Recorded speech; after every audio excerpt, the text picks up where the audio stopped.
Tune in to Overcomers TV on your favorite app or streaming platform. It's time to overcome. Hey, it's Pastor Chuck Reach, host of Answering the Call. So glad you guys are still hanging out with us. We're talking about evangelism. We're talking about discipleship. We're at NRB 2022 in Nashville, Tennessee this year. And we're just so excited to have Kyle Keegan Radio on the set with us today. We're just going to be talking about the things of God and what he's doing through the broadcasting networks, television, radio, as well as film. And you've got some great genes, a great family. We've been in partnership for years. I'm just so excited we finally had a good opportunity to talk again this year. Well, thank you so much, Chuck, for having me on here. This is an awesome opportunity. You've got an awesome booth. You guys, your team does a fantastic job. You guys are all awesome. And just thank you for having me on here. It's a pleasure to be here. Yeah. God is awesome, right? And if God is in you, you have the great, awesome God in you. You got to be at least more than halfway there, right? To be like the great I am is in us, right? So It's his awesomeness. He made us in his image. It's his awesomeness despite us, right? Despite us. Yes. Amen to that. Good word. So Kyle, talk a little bit about, your walk with the Lord. I know, Sure. it has to become personal to you at some point, and then you got called into ministry, started getting into broadcasting. Give us a little bit of the backstory. Absolutely. So, I've spent my entire career as an entrepreneur. I believe that entrepreneurship aids in ministry. I believe it's not just an aid, though. I believe it also is a ministry in and of itself. I think business is extremely important. I think it is something that funds not only just the kingdom, but absolutely everything in the world comes from business. It flows from a business to somewhere else. And all of the greatest causes, all the greatest things that you can accomplish are done through business. And I believe that there's a high calling for entrepreneurs, and I believe that that's an honorable pursuit. And a lot of the world's people, they don't believe that. Right. They think that CEOs and rich people are bad and stuff like that. So I've really felt called for myself personally to kind of spread this message that business is awesome and that people should go into this. And it's not just for other people, it's for you as well. You can build amazing, cool things and God can help you. Right. So I got into business and then later on started the radio show. I was actually encouraged by a friend to start a radio show. I'm like, no way, I'm not starting a radio show. And here I am. I've got 275 episodes now of this show. Praise God. So it's been absolutely fantastic. Yeah, that's good. I know Jesus talks about buying and selling and making a profit. And, to be able to take care of your family, he teaches in the parables how to count the cost. If you're going to build a building, make sure you count the cost. You're going to go to war. He's constantly teaching me how to count the cost, your time, your treasure, and your talents. And we need to be good stewards of that. And, Philippians 4:19 says God's grace can abound towards you, where you have everything you need and also be a blessing to others, to help others in need. So you have to have a profit to be able to be profitable and charitable to others around you, right? Oh yeah, absolutely. And if you look around at all of this amazing stuff, look at what we get to do today.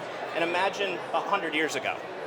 Why are things so different today than 100 years ago? And it's because somebody took it upon themselves to take on all the stress, about the stress, right? To build something bigger than them, to build something that might stress them out. It's a sacrifice to be made, but because of the entrepreneur, things have progressed. And I use the term progressive all the time, not in the sense of the business term progressive, because I believe that they've monopolized that term and it's ridiculous that they've called what they call progress. Right. Real progress is an increase in standard of living and people being able to live better over time. Yeah, that's good. That's a good word. And I haven't really thought about that in a while, that progress and progressive. It's terrible that they use it like that. A dirty word at this point. Liberal and progressive. I want to take it back, but I don't know if I'm going to win that. Well, we all have a cause, we all have a purpose, and God gives you a revelation and insight. And sometimes, again, it's a platform to preach, correct, admonish, rebuke, exhort with all authority. That's what, as Christians, we're supposed to do that. And just to kind of get back into the marketplace and entrepreneurial and business, we spend most of our work week, God gave us the model of working 6 days, 7-day rest. And in the old days, it was back in the biblical times, it was 12-hour work days, 6 a.m. to 6 p.m. That was the 12 hours. And when Jesus gave the parable about at the 11th hour, he sent some more back into the vineyard. There was only 1 hour left in the workday, and they all got the 1 denarius. So that kind of tells us that it was a 12-hour workday. Jesus to Yeah, find it was incredibly hard. Yeah, yeah. It was incredibly hard. And over time, over history, we have never had to work less hard for a higher standard of living. It's never been ever different than this. If you look at purely in a monetary sense, everything's more expensive than ever before, you can't really measure a standard of living. You have to look at it in terms of how much better are you living versus how much do you have to work in order to do that. So especially with our monopoly money situation in Washington. You know, if they just got back to some of those monopoly basic rules, right? Yeah. If you had to mortgage something, you can only mortgage it once, or remove houses, and at this point they're just, they keep printing more money so more players can keep having. It's crazy. Well, I wish you've we got a got guy back in to a monopoly. suit controlling the currency instead of it pegged to a commodity like gold. Where that wasn't controlled by some guy, it was controlled by supply and demand. Right. So there's a lot of this stuff that I get into in my show, and you can see I can go on for days about the economy and business and all of that kind of stuff. I love your heart. So, 260 plus shows and counting. Yes. Do you have some favorites, favorite topics, favorite guests that you've had on your show, and where can viewers go check out? I've moved away a little bit from a guest model. I kind of turned into the Limbaugh, where I'm just kind of a talking head for however long. And it worked out for me, but I've had a recent guy on the show who, it was just very interesting. He's a great real estate developer out of Vancouver. And this guy, he's mid-30s. He has done some really incredible, amazing things. And I asked him the question, like, are you special, right? Do you think that you're actually like a special person that you were able to do this? Or do you think you were just a person who prepared yourself for this and you went and took this on? Right. And he says, well, of course, I happen to the world doesn't happen to me. And that's the internal versus external locus of control, which I spend a lot of time on as well. That's good. That's a good point. It's very interesting. Yeah, and just to have these discussions or thought-provoking topics, I love in Isaiah 1:18, it says, it's not that my ear has gone deaf or my hand is too short that I can't save you, but your sin has separated you from me. We're missing the mark. But he goes, let's reason together, right? Yes.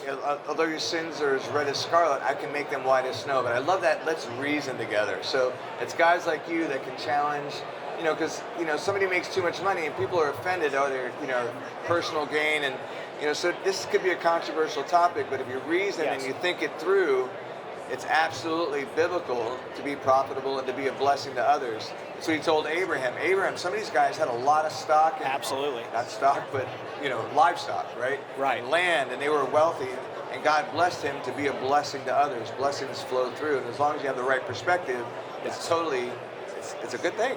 Right? Yeah, absolutely. It builds the kingdom. That's where the kingdom's money comes from. It's for the businessman. I mean, look at Mike Lindell himself. He's a very wealthy businessman, and he underwrites so much for the kingdom. He's done very well for himself. And it's been fantastic to see that. And this is the way it works. Right.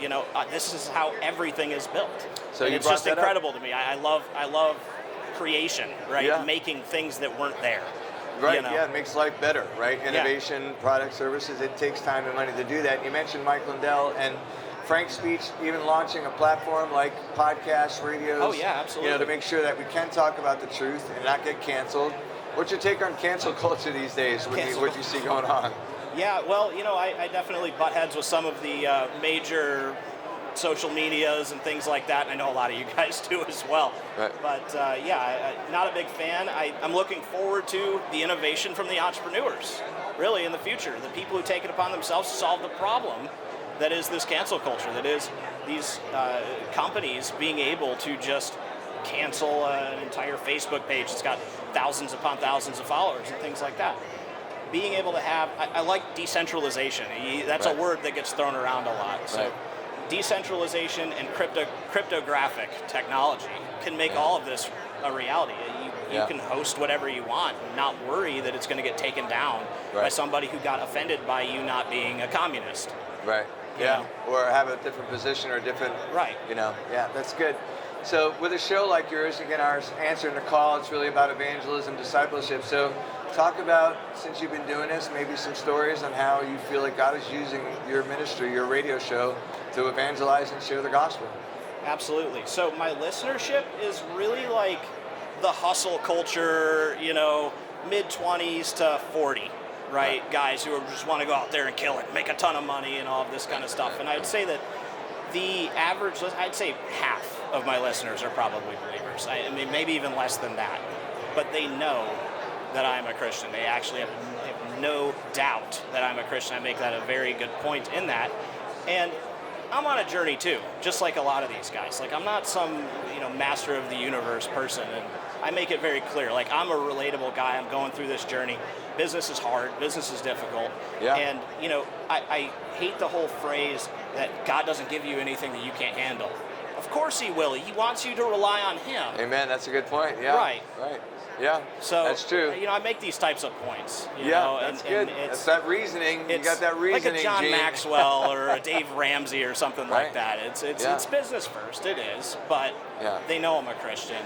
And ministry is business too, by the way. I mean, the dollars Absolutely. and cents. I mean, it's just at the end of the day, no one's, in nonprofit world, we always say we put the non in nonprofit, but at the end of the day, it's a shoestring budget, sometimes dental floss, and that's where God gets the glory, because like I said, it is over our head.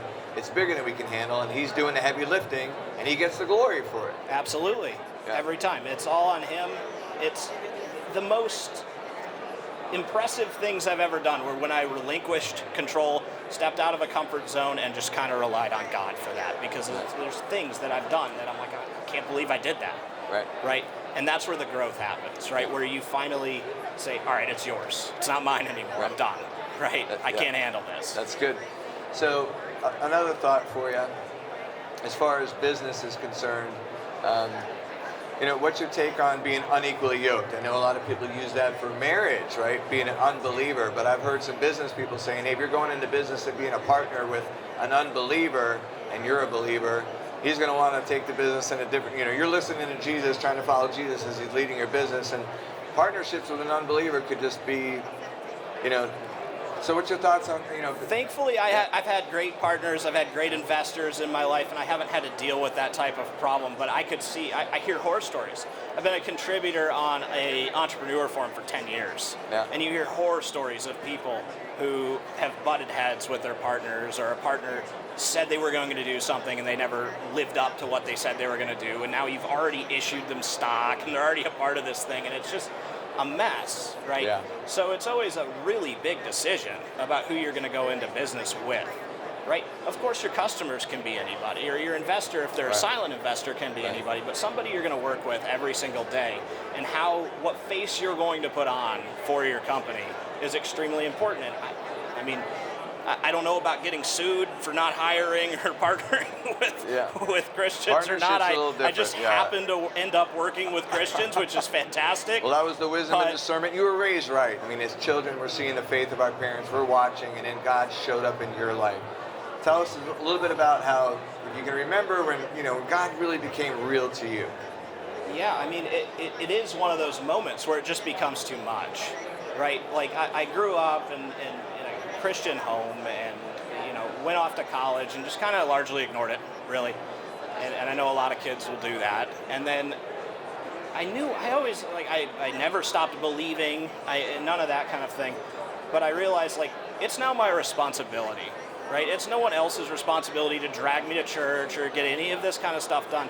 And I realized once it was my responsibility that this was something that I wanted. This is something that I wanted to be a part of my life. I believed that it was extremely important. Right. So I took that upon myself instead of relying on other people to kind of be my support system on that crutch. Yeah. Right.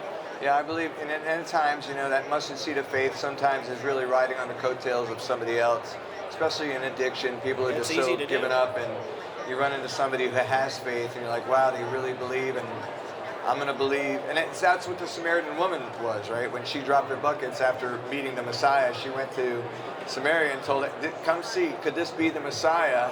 They believed her testimony enough to come check it out. And then after he spent a few days with them, they said, well, we not only believe because of what she said about him, but we've heard him ourselves.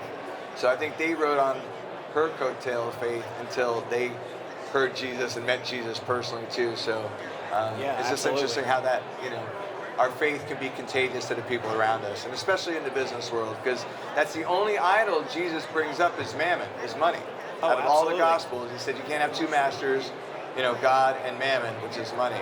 I can speak to that actually. So this is an incredible sacrifice. You're supposed to be a living sacrifice to God. This is His life. Your life is His to live. And this can be a calling for somebody. Business can be a calling, just like being a pastor can be a calling, just like being a Christian broadcaster can be a calling. Anything like that, right?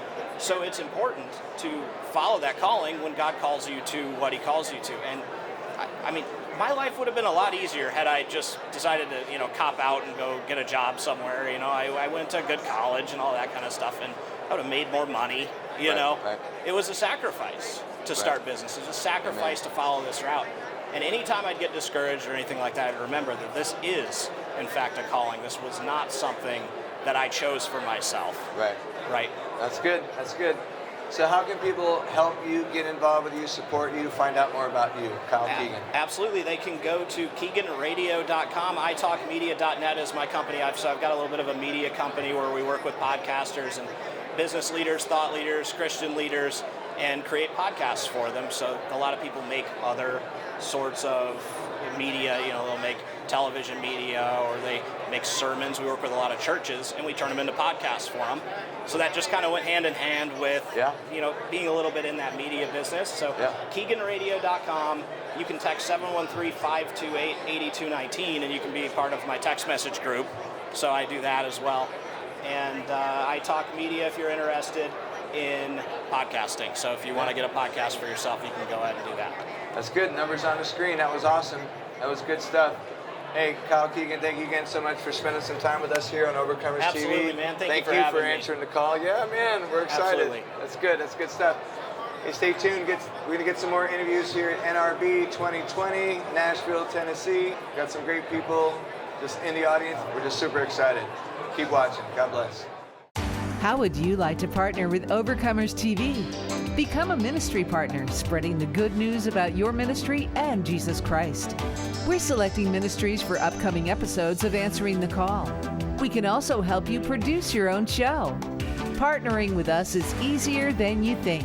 Just visit our website, overcomerstv.live. Be an overcomer today with Overcomers TV.